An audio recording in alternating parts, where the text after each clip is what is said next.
মেখলিগঞ্জ মহকুমার অন্যতম সাংস্কৃতিক কেন্দ্র হলদিবাড়ি রবীন্দ্র ভবনের দ্বার উদ্ঘাটন হতে চলেছে আগামী 21শে ফেব্রুয়ারি। মঙ্গলবার দুপুরে হলদিবাড়ি পৌরসভার কনফারেন্স রুমে এই উপলক্ষে একটি সর্বদলীয় বৈঠক অনুষ্ঠিত হয়।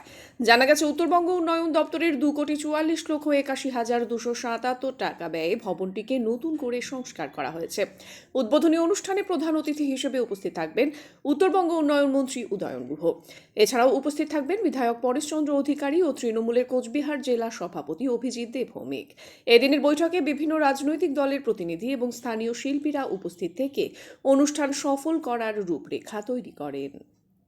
বিষয় হচ্ছে আগামী 21 তারিখ, এই মাসের 21 তারিখে আমাদের হলদিবাড়ির যে রবীন্দ্র ভবন সেটা নবরূপে সজ্জিত হয়েছে।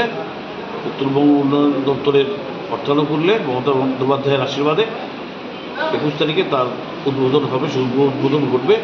সেই উদ্বোধনের বিষয় নিয়ে এবং নতুন যে ভবন হবে সেই ভবনের বিভিন্ন ক্ষেত্রে ভাড়া নির্ধারণের ব্যাপারেও আলোচনা এখানে করা হলো। কারা কারা উপস্থিত ছিলেন?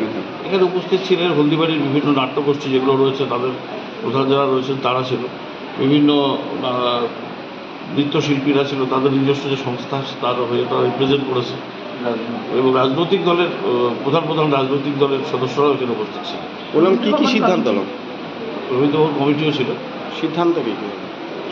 সঠিক সিদ্ধান্তই হয়েছে, আলোচনা ফলপ্রসূ হয়েছে, ভাড়া নির্ধারণ করা হয়েছে। কিছু কিছু ছোটোখাটো বিষয় রয়েছে, সেগুলো পরবর্তীতে আলোচনার মাধ্যমে আমরা মিটিয়ে নেব।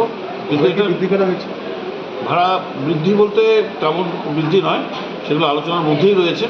তবে যা পরিষেবা দেওয়া হবে, যা সুযোগ সুবিধা আগের থেকে বৃদ্ধি পাবে এবং পরবর্তীতে সেটা রক্ষণাবেক্ষণেরও বিষয় রয়েছে, সেই ব্যাপারগুলো ভাবনা চিন্তা করে কিছু কিছু ক্ষেত্রে হয়তো অল্প বিস্তর ভাড়া বৃদ্ধি হতে পারে।